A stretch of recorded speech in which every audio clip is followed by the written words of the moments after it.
YouTube, what's up? Welcome back to the JoeCommishShow. And now that the NFL draft is over, as bittersweet as that may be, we now know all the landing spots to the rookies. And if you're a professional fantasy player like I, you understand that these are all potential league winners. Today we're going to be going over quarterbacks and tight end. Yes, just one tight end. But we're going to make sure you know how to use them. Stay tuned on how and when to draft these guys in your fantasy draft.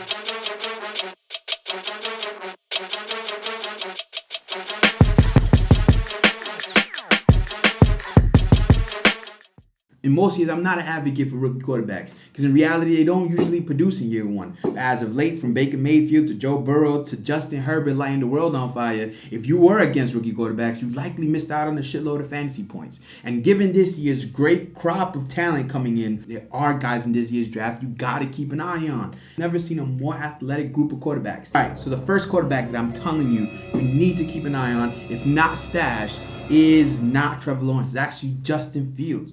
The Bears moved up for this guy. They traded him. They committed that this is their guy. They moved on from the mistake that was Mitchell Trubisky. And as much shit as I gave the Bears, they won the draft. I had Justin Fields as my second highest rated quarterback coming in the draft. And it wasn't Zach Wilson. It was Justin Fields. As a sheer passer, was a notch below Mac Jones and Trevor Lawrence and Zach Wilson. As he was a notch below. I thought he was a better passer of the ball than Trey Lance. So if you're a notch below that, it's just a passer. Now let's incorporate the athletic ability. The guy is 6'3", 227 pounds and runs a 4.41. Just to put that in perspective for you guys. If Justin Fields were a running back, he'd be bigger than Najee Harris and faster than Travis Etienne. The great thing about Justin Fields, bro, is that he doesn't even depend on his athleticism. The dude is a pass-first quarterback. But if things get messy, if things get hazy, you better believe he's out of there. And if you don't have a spy on him, even if you do have a spy on him, like he's gonna have a Lamar Jackson effect on the run game. You have to respect him on play action. You have to respect him when he escapes the pocket, and he can hit all ranges on the field, even on the move. This guy's going to open up the playbook. I mean, open. Like, the playbook, you're going to have to add plays just to take advantage of everything he can do. Like, if Justin Fields doesn't work, that means Chicago can't coach. What else do you want from a quarterback? There are other things that lead me to believe that he's going to have a good rookie season. The guy he's playing behind. I think he starts over Andy Dalton. I know they promised Andy Dalton the starting position, but things change, buddy. This is what it is, and you're still gonna get paid the same. I know you're not gonna get the snaps I promised you, but you're still gonna get the same salary. It is what it is. And you have a run game. You have Montgomery. Tariq Cohen's coming back. You have elite receiver in Allen Robinson. You have other receivers in Anthony Miller and Darnell Mooney, who flashed last year. And you have a decent tight end combo in Jimmy Graham and Cole Kmet, who was a rookie last year. So you're telling me O-line upgrade? Check. Receiving core? Check. Elite receiving option? Check. Run game? Check. What else are you asking for? Oh, an offensive head coach and a considered offensive genius at play call who managed to get the Bears into the playoff twice with Mitch Trubisky. Come on. The only thing that gives me pause for concern is that we have to make sure that he beats out Dalton. He has to beat out Dalton. But if he beats out Dalton, because of the way fantasy is skewed towards the rushing quarterback, that gives you a baseline alone with an incredible ceiling. We saw what Jalen Hurts did last year. Is Jalen Hurts a really good quarterback? No, the dude just used his legs when he needed to and made efficient throws. Well, Justin Fields can do all those things plus some. Justin Fields would be my number one rookie quarterback, and I would love to take him if he is a guaranteed starter. All right, so the second quarterback I'm telling you you're going to need to keep your eye on, and I'm not going to tell you to draft him. Trey Lance is my number 2 quarterback that you need to keep an eye on this year. Because if he takes the reins, it's not if, when he takes the reins, Jimmy G is not going to be here for long. Not only has the 49ers made it clear he's on his way out, but he's also injury prone. Whether it's the Niners or his body, someone's going to take him out of the game. Now, in comes Trey Lance. Trey Lance having some crazy tools, like Pat Mahomes type tools, but a better runner. Now, I'm not saying he's Pat Mahomes. Don't misconstrue what I'm saying. Trey Lance has the Mahomes effect, or the Steph Curry effect that I like to call it. Their range. He can hit any part of the field. No guy is too far out. No guy is too deep. He's in range. So as a defense, you have to respect it. You're going to stretch the defense. Trey Lance is a different runner than Justin Fields, or he's not a fast, quick, get out the way runner. I know he's not Cam Newton in terms of size and strength, but that's the way he runs. Like, Trey Lance will truck you. He runs like like Josh Allen or Cam Newton. Those guys will run through you. They're not scared of it. Shanahan has made RG3 Rookie of the Year. Matt Schaub looked like a top 10 quarterback. Matt Ryan gave him his MVP year. Made Kirk Cousins look amazing. And Jimmy G, for some time, was a viable quarterback. Kyle Shanahan will make the best out of whoever he has in the quarterback position. And I was adamant saying whoever went there in the draft was going to succeed just because of Kyle Shanahan in that scheme. It doesn't depend on the quarterback. And it makes everything he does hyper efficient. So you're going to give Kyle Shanahan or Trey Lance. Yes, he's a better prospect than RG3. He has a better arm than Jimmy G. This guy, I'm telling you, if he takes the reins, you're going to need him on your line. You're going to need him on your bench or on your lineup because he is fantasy gold. Great offensive line. He has weapons. Kittle, Ayuk, Deebo Samuel.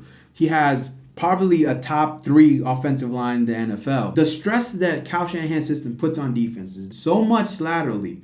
But now you're adding a different element in which a quarterback that can actually run himself, which means you cannot allow Trey Lance to do a backside cut. You have to have somebody watching him. And not only do you need to do that, is that you have to chase whoever's running downfield because Trey Lance, with a flick of the wrist, can hit that dude 40, 50, 60 yards down. And if he's on your fantasy team, if he's on your bench at the right time, the moment Jimmy G starts to struggle, the moment Jimmy G gets banged up, even if he's not out the game, oh, Jimmy G missed the practice with an ankle sprain or something, put Trey Lance on your bench. I'm telling you now, you will not regret it because the fantasy points will come rolling in.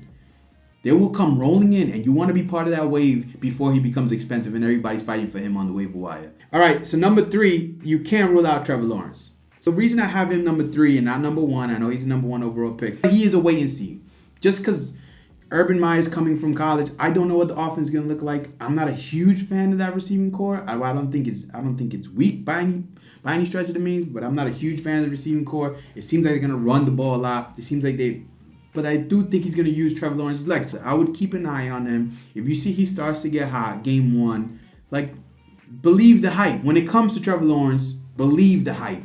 Buy in early. He's my buy in early category. If Trevor Lawrence game 1 or week 1 or week 2 starts putting up QB1 type numbers, even if it's back in the quarterback 1, you best believe he's going to get better. He's only going to get more acquainted with his receiving options, more acquainted with the playbook. Don't wait for the stretch because he won't be there for the stretch.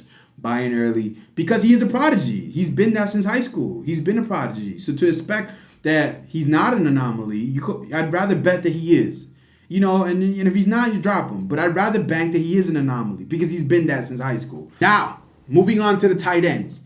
There is one tight end. Everyone knows who he is. Kyle Pitts. Kyle Pitts is the one tight end.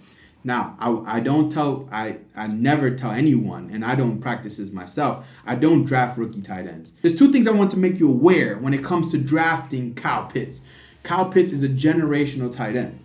You cannot treat him like any other rookie tight end that we've seen because there's never been a rookie tight end like him. There is so much hype behind Kyle Pitts.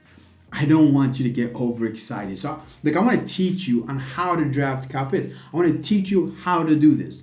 Kyle Pitts, wow, he may be the most athletic, most talented, gifted tight end that we've ever seen coming out of college. He is just exactly that, coming out of college. He's a rookie. And rookie tight ends, because of the strength demands, the schematic plays. Tight ends is a very complicated position. You could be blocking an outside zone to lining up in a slot, running a drag route, or lining up in the slot in disguise like you're going to run a drag route. He is not in tier 1. I don't want you drafting him alongside of the Kelseys, the Kittles, and the Wallers. If you're taking Kyle Pitts over those guys, you've done yourself a disservice. You're doing a mistake. Go back. Kyle Pitts will be fantasy relevant. Yes, he will be fantasy relevant. I guarantee it. But he is not on that level. Now, after that tier, he's in the next tier. The only person that I would guarantee that I would draft over Kyle Pitts is TJ Hockenson. Just his floor is way too high for me to put Kyle Pitts above him. After that, baby, it's fair game. After that, if you draft him over Mark Andrews, I ain't mad at you. If you draft him over Noah Fant, I ain't mad at you. If you draft him over Robert Tonyan, I definitely ain't mad at you. Because the ceiling that Kyle Pitts provides is something different that maybe even the top tier doesn't provide you. Now, you cannot chase that ceiling when those floors are that high, right? So that's why I would choose. First year, I would choose Kelsey. I'd choose Kittle. I'd choose Waller, and I'd choose T.J. Hockenson over Kyle Pitts. After that, it's fair game, and it's up to you. Now, this is where the tricky part comes in. Likely, Kyle Pitts will probably go over T.J. Hockenson. He'll probably go over him. But your job is to get a Kyle Pitts at a value. If he is not at a value, cut it loose.